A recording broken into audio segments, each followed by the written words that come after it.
This is just the beginning.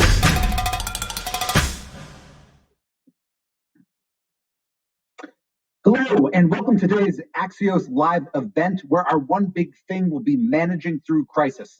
I'm Dan Primack, business editor at Axios, and our 30-minute program today will be broken up into three interview segments, where we talk with business leaders about how they've handled the past few months of economic and social upheaval and what they see going forward.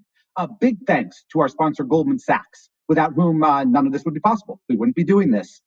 And please be sure to follow live today's event through Twitter and Facebook and the Axios.com homepage and app. So let's get to it. I'm pleased to be joined by Stacey Cunningham, who since 2018 has been president of the New York Stock Exchange. Hi, Stacey. Hi, Dan. How are you? Good. Thank you so much for joining. Stacey, let's go back a little bit in the calendar. Before the New York Stock Exchange decided to close its floor, at least temporarily, do you remember the first time when it became real for you, the prospect that you would have to? Kind of that moment where you suddenly internalized, this isn't just something on the news, this is something that's going to affect all of us. Yes, I mean, I think there wasn't a whole lot of time in between when we realized we might have to and we chose to because of the nature of the spread of COVID-19. So if you recall, in early March, the volatility in the market was very, very dramatic. We triggered market-wide circuit breakers 4 times in the month, which we had never triggered the modern version of those in the past. And the floor helps to dampen volatility. So our initial response was putting in protective measures so that we could keep the floor open. And we worked closely with the governor and others to do that. But then quickly we saw how things were progressing through New York City and realized we're going to have to close the floor because we just don't know enough yet about how to stop the spread. And so we made that decision and we announced it on a Wednesday and closed the floor on Friday. When you did that, I think it was March 18th when you announced it, or at least the day you closed the floor. At that moment, did you anticipate that you could be closed for months, not just days? The exchange in the past has been closed for a day or two here or there, but you could be closed you were closed for over 2 months. Yeah, and importantly, there's a distinction between this closure and prior closures. This is the first time in our 228-year history where the markets remained open, but the floor was closed. We've never done that before. Anytime that in the past where we've closed the overall markets, the entire U.S. equity markets had closed at those times. I didn't know the answer to that. And I got that, as you can imagine, question many times, especially from the traders on the floor who really wanted to know, okay, fine, we understand we need to close, but how long are you going to do this for? And I didn't know. I knew it would be at least 2 weeks. And at the time, that's what I was saying. I didn't expect it would be that I was saying that it would be at least 2 weeks, didn't know it would be a couple of months. I wonder, as part of that, one of the things the New York Stock Exchange says to potential issuers or companies that want to list on the exchange, one of the kind of value adds or ways you differentiate yourself from, say, NASDAQ, is the floor. And you argued that because of the way you have market makers and stuff there, you are able to offer additional services, enhanced services that maybe others can't. Given that you did have to close it for months, from your perspective, does that mean that the stock exchange has actually been providing fewer services to its companies over the last few months? Yeah, this is an experiment I never would have chosen to run, but it provided really interesting data, Dan. So it was hard for us to quantify whether or not our outperformance was driven by the market model, where we have a market maker assigned to each individual listed company at the New York Stock Exchange, or the trading floor and that element of human judgment. So we knew that stocks trade better, and you can measure that, but we couldn't measure how much comes from the fact that there's an assigned market maker and how much comes from the trading floor. Because we closed the trading floor, but those market makers still had the same level of obligations that they have when the floors are open, and they were meeting them algorithmically and electronically, we could actually measure that difference. And it was clear that there is a portion of that outperformance that comes from the market maker model, and a portion that comes from the human judgment and that human interaction that occurs on the trading floor. So it is true that it cost investors millions of dollars a day when the floors were closed, which is another reason why we wanted to get back and toward offering that full level of service for our clients. There's so much talk, particularly about the fall, but the idea of a renewed outbreak, the idea in September, October, November, that maybe New York, for example, wouldn't get to where it was a month ago, but we could still be back into another shutdown or a partial shutdown. From a leadership perspective, how do you kind of prepare for that? And do you feel that if we got there, the exchange would be in better shape, say in October, if things had to shut down again, than you were in March, because you've been through it once and can maybe create a new system for it? Yeah, I would say that our shutdown and reopening was seamless. So we didn't have any issues. Our customers didn't have any issues with that process. Where I believe we've learned a lot about the virus, we've learned how to protect ourselves. So what's very different now when the floor is open versus where we were in March is knowledge is power. We know how to apply social distancing and PPE to keep the community safe and to responsibly keep the floor open. But that doesn't mean that those circumstances won't change. So with crisis comes clarity. You need to use the information that you have at hand.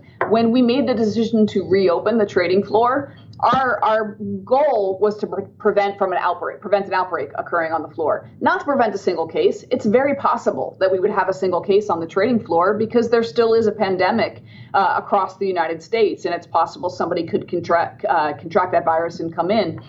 But we want to make sure that we have protections in place that can responsibly mitigate that risk of it spreading.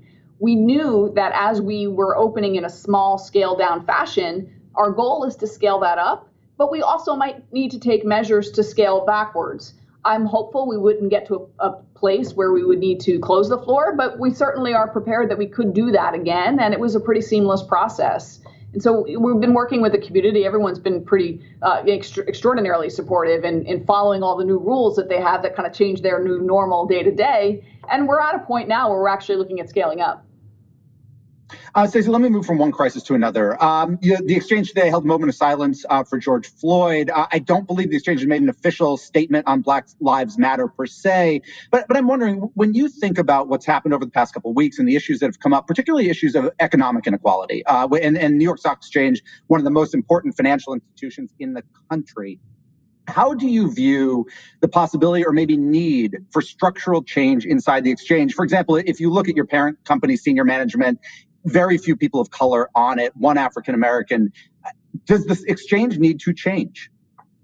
I think what's really important is, first of all, that there is no place for racial injustice across corporate America, our communities, our individuals, and we really need to highlight that. And I certainly sit in a position where I can't claim to understand what that feels like, but I can listen. And I can hear what I'm hearing from our employees, what I hear from others that are talking across our nation. And our nation is in pain right now. So we cannot minimize that pain. It's really critical that we find solutions.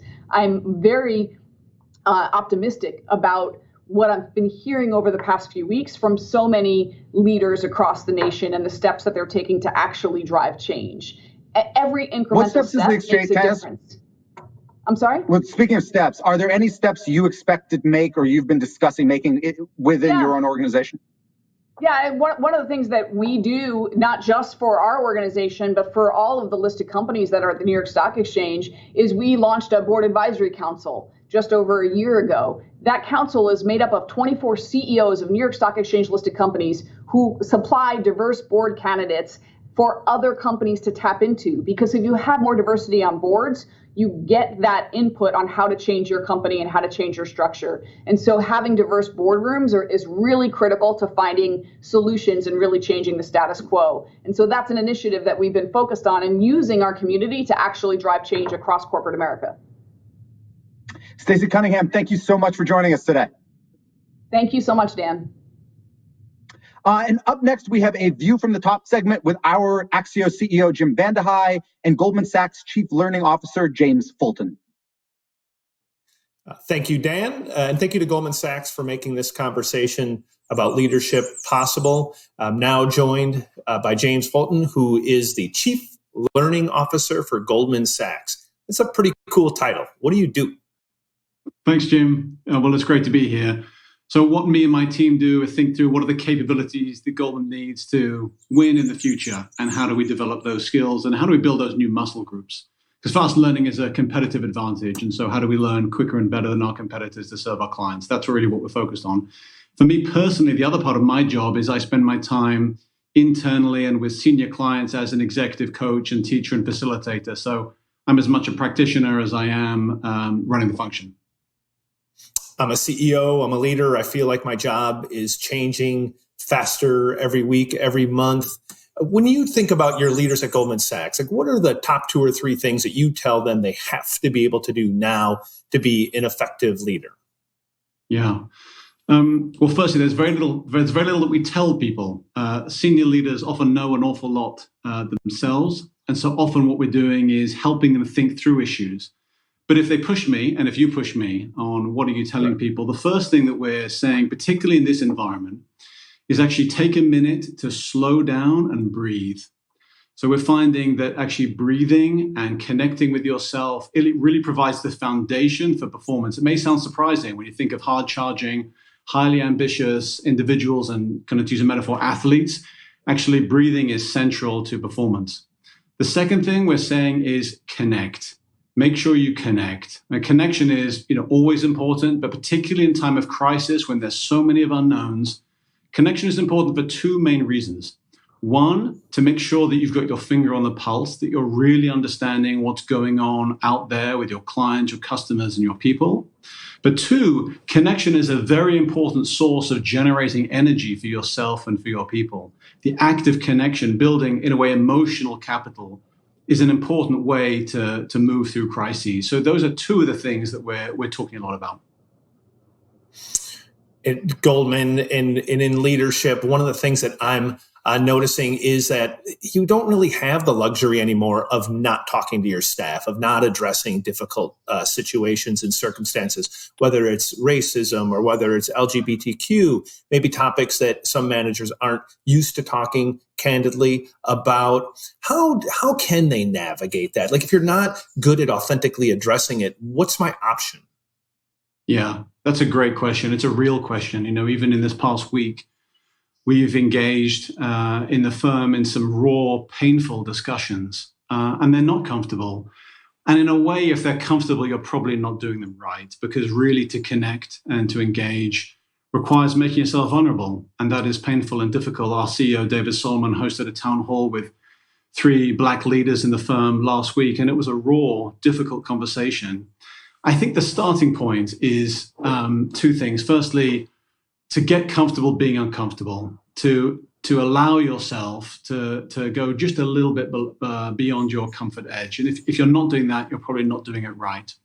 The second thing is to have as a watchword a combination of brutal honesty and credible hope. So it's very important in the middle of crises or very difficult situations to be very candid about where we are, what we've got wrong, what we have yet to learn. So that candor is very important, but also offer some hope. Hope in terms of what we're working on, what's important to us, and where we're going. So those would be the kind of the key things that we talk about. And again, if you're not feeling uncomfortable, you're probably not doing it right. Well, one of the things you said the other day when we were chatting that really stuck with me was maybe you're not an authentic speaker on these topics, and maybe it doesn't come naturally, or you're not super fluent in speaking about it. But you were saying, well, then become an authentically good listener. And it's astonishing. Like people they want to be heard. They want to know that maybe you don't understand their reality. Maybe you don't fully understand, have a solution for a topic. They just want to feel heard. They want to have the conversation. Yeah. Yeah. It's an old adage, but it's true. We have 2 ears and 1 mouth, and maybe you should listen twice as much as you speak. And actually 2 to 1 maybe is not enough of a ratio. And actually to this point about connecting and generating empathy, that's really about listening. And there are some leaders who, over the course of my career, even before Goldman, sometimes walk away wondering, gosh, are your ears decorative, or do they actually have a function? And on the other side of the scale, there are some leaders who, connect so genuinely and authentically that it again creates this emotional capital. It's a very powerful intervention, actually, just listening, just making others feel heard. And so clearly, it's part of connection. It's a critical tool in the leader's toolkit. You get to spend a lot of time thinking about these topics, thinking about this moment in history. You've got, on the one hand, this terrible virus that continues to have, particularly in New York and other places, people having to work from home. for a sustained basis. Then we have this murder that has now a national conversation about racism. Coming out of those two things and just what you're seeing in real time at Goldman and when you talk to other people in your profession, what changes are going to last? How will my job as a leader or someone at Goldman, how will their job as a leader be different tomorrow because of what's happened the past few weeks? Yeah, I mean, that's a great question, Jim. And obviously we're all thinking about that. I mean, to be candid, our focus at Goldman is last week and even this week is really on the here and now, on the present, on in particular our Black community, all our colleagues, our clients, our communities, really still, I think, trying to process what's going on in the country and in the world. Nonetheless, to answer your question, what is likely to be different, it seems to us, is actually getting more skilled with more virtual communication, just like you and I communicating. We wouldn't have thought of doing this even a few months ago. So that's number one. And then clearly working on a larger scale. By that, I mean this. In the first decade of the century, I think the firm thought that its primary preoccupation was serving clients, doing the right thing, and working with our people.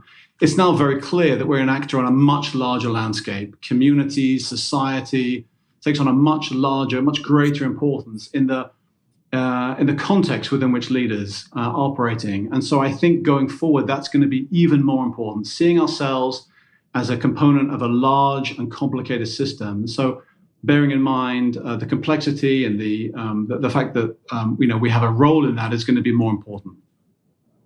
It's so interesting. Our company's 4 years old, and we spend a lot of time thinking about culture and communication.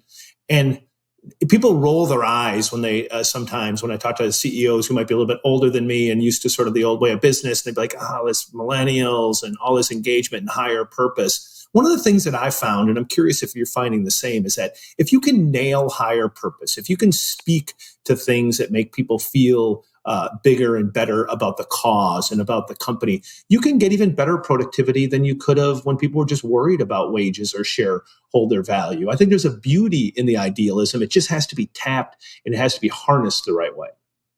Yeah. Jim, you speak like a true capitalist. The business case for purpose. And that does exist. And actually, the firm has done a lot of work on purpose.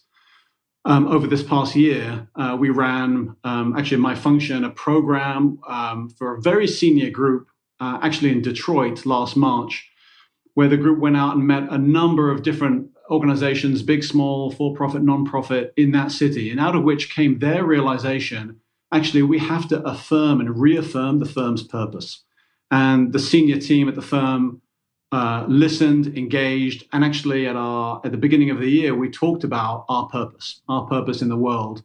And actually, you're exactly right. There is a lot of literature to show that a more purposeful company actually creates more economic value. But just as importantly, it provides, I think, a reason for being and a rallying call for the whole firm, really to affirm, what are we doing here beyond just creating shareholder value. And so that higher purpose is critical. And by the way, it's critical not just for companies, but it's critical for individuals as well. Having a deep sense of purpose is one of the key ways in which you move through difficult times, you build resilience, and you deal with crisis. So you're absolutely right. Purpose is really foundational.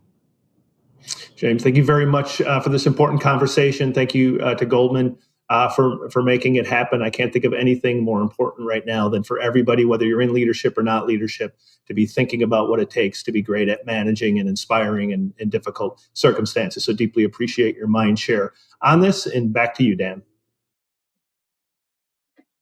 Thank you, Jim. And I'm pleased to be joined now by Sweetgreen co-founder and CEO Jonathan Neman, joining us live from Los Angeles. Nice to see you, Dan. Nice to see you too. And the last time I saw you, I think we were sitting next to each other in an event, and that didn't feel weird or unsafe. So it's different to see you now. Jonathan, let me start with where Sweetgreen is at right now from an operational perspective. You announced via Twitter, or at least your Twitter feed has said, that the majority of your restaurants are currently closed. And this is the quote, "to keep our team members and our customers safe." Why right now, from your perspective, is it unsafe for your team members to go back to work or for your customers to get lunch? So we actually opened most of our restaurants today, but over the past week, given the protests going on in most of our markets, we felt the right thing to do, given where our restaurants are, mostly in urban centers, where many of the protests were happening.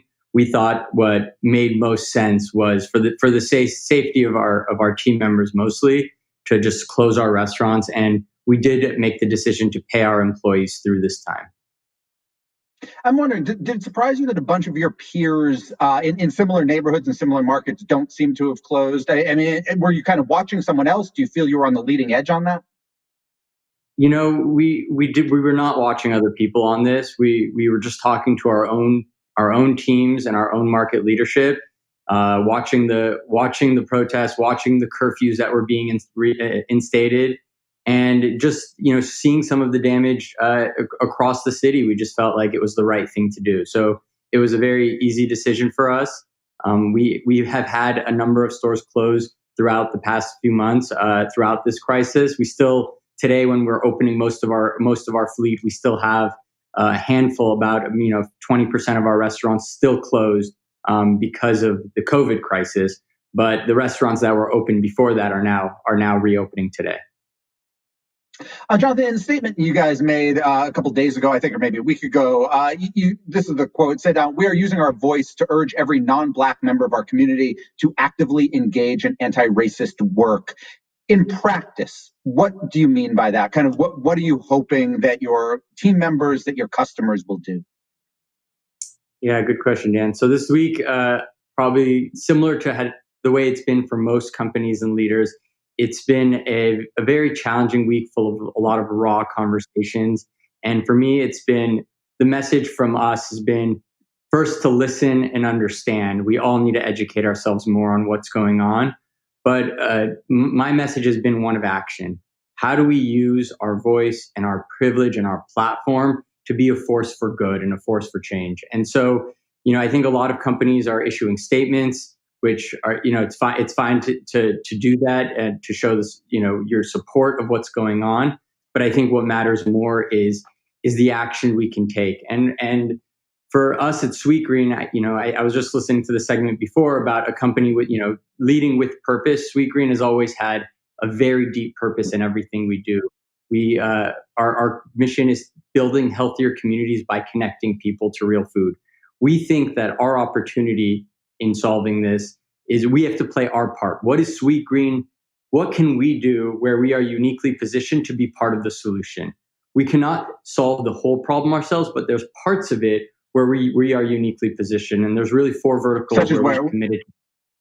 Yeah, so the first is our work around alleviating food insecurity in low income and Black neighborhoods. We think food has a huge part in the inequality that is created in a lot of these neighborhoods. And so what we are committing to doing is pivoting our Impact Outpost program, which we set up as part of our COVID response, serving about over 300,000 meals to hospitals. We are increasing that capability. We're expanding that to cover underserved neighborhoods and food deserts. The second is we are going much deeper in support of Black farmers and vendors and championing Black farmers across the country. The third is creating this time and space for our team members to vote. So this is something that we had done before, but we're just highlighting the work around paying our team members for that for the time to vote. And then lastly, it's what we do inside from an HR hot inclusivity perspective, making sure that we have the right mentorship, selection, and just the culture we have is one of equality. Jonathan, let me ask, you mentioned the COVID crisis. Sweetgreen was one of the companies, Axios was another one, that applied for PPP loan, received it, qualified for it, received it, and decided to basically give it back. You guys I think you got $10 million. In retrospect, now that there's about $100 billion in PPP money that is unclaimed, that hasn't been applied for, at least hasn't been received, do you regret the decision, or do you think it was the right thing to do to give it back? I do not regret the decision. I think listen, you guys I've been following your guys' coverage on this. Like you guys, nobody knows what the rules were not clear from the beginning. We applied and we were within the rules. As soon as we applied and found out the money was complete, we returned it. We felt like that was still the right decision. Hopefully that money can be used to companies and jobs that better need it. While when we did apply, it was 100% of the funds were going to be used to pay team members. We did have to furlough over 2,000 team members. The pivots we've been able to make around our business and meeting customers in different ways, whether that be the pivot of our Outpost program, launching of a new food category with plates, expanding our delivery network. We've been able to get back a lot of our business, and I think in a weird way, we're very well positioned for the other side of this, even though food and restaurants have been severely impacted. You mentioned you had to furlough 2,000 employees. What percentage of those have you been able to bring back on so far? Yeah, we've brought back over about half of them so far, and confident we're going to be able to bring back the rest of them soon.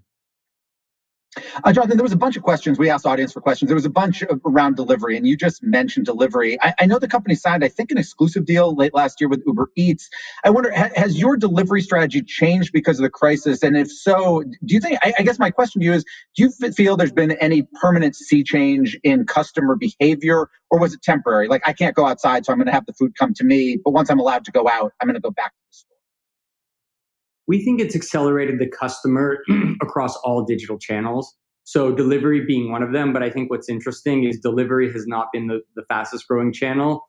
The fastest growing channel has been order and pickup, which was already our biggest channel. So you are seeing acceleration across all digital ordering channels, but you're seeing it even more so in the pickup channel than you are in the delivery channel. Again, we've seen a lot of growth on both our marketplace delivery channels, which we are now on all of the marketplaces. But as you know, a huge focus for us has been on our native delivery on our own platform, which we think provides a superior experience for the customers that want and crave Sweetgreen. And again, that is our biggest delivery channel by far. You said you were on all the platforms. Am I wrong in saying that the announcement late last year was that Uber Eats would be exclusive to you guys? If it was, or if you were going to be exclusive to them, if it was exclusive, how are you on the other platforms? Given all that's gone on, we've had discussions with our partners and have made the decision to be non-exclusive partners. Jonathan Neman of Sweetgreen. There is a Sweetgreen on the first floor of the building Axios is headquartered at when people are someday allowed to go back to work. Thank you very much for joining us. Thanks, Dan. And I'm pleased to now bring in Courtney Brown, Axios business reporter, to do our Why It Matters segment. Hey, Courtney. Hey, Dan. How are you? Good. Hey, Courtney, let's start with this. We had Stacey Cunningham of the New York Stock Exchange on at the beginning of this show. And when we talk about kind of managing through crisis, there's the leadership piece of this, and then there's the how everyone else is managing through crisis, and specifically the markets. We are in the midst of kind of a social unrest that we haven't seen in generations. We're in the midst of a pandemic that we haven't seen the likes of which in 100 years.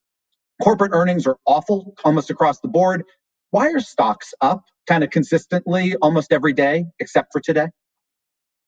Yeah, I mean, if you, for some reason, went to sleep December 31st, 2019, and woke up yesterday and did nothing else, just looked at the level of the stock market, it would be like nothing happened. It would be like the last few months, all of the things that you just mentioned, nothing happened. I mean, I'm sure you hear this too, Dan. I mean, the stock market and investors are looking ahead to what it thinks will be a better future. I mean, I think the problem is, and investors are talking about this, is the future doesn't look so rosy when you consider all of the things that could go wrong, one of which is a second wave of the coronavirus outbreak that could force the economy shut again. So yes, the stock market is rising now. I think there are a lot of conversations about whether the stock market has gotten ahead of itself and what it will do when it has to readjust to a potentially really ugly future. Yeah, Courtney, about a year ago, you, me, others at Axios, other business reporters were writing a lot about how big company CEOs in America had kind of signed this pledge to say we are no longer, shareholders aren't our only stakeholders. Is probably the best way to put it. We're responsible to our communities, to our employees, to our customers, et cetera. Crisis seems to be when that gets put to the test. Do we have any sense yet on if CEOs are actually making good on that pledge? I think one of the criticisms when 181 CEOs signed that Business Roundtable pledge was these are all initiatives that are easy to latch onto when the economy is booming, when profits are soaring. It's easy to say these types of things, but here we are, August makes 1 year later, and we are faced with three huge crises, global pandemic, an economy that's cratering at a historic rate, and the crisis of racism in America, which obviously is not new. And so now I think, this is the biggest test that companies will see since signing that pledge. And I think we're starting to see companies respond with statements condemning racism and statements about the coronavirus outbreak. And it'll be interesting to see, how many of those statements turn into actual action that will make changes within the company. Absolutely. And that will be the thing we follow in the months ahead. Courtney, thank you for joining us. And to everybody watching, thank you for joining us this afternoon for another virtual conversation that has made us all smarter, faster. If you like this conversation and would like to read more Axios content, please sign up for one of our newsletters at signup.axios.com. Thanks again to Goldman Sachs for sponsoring, to Courtney Brown for joining us. Until next time.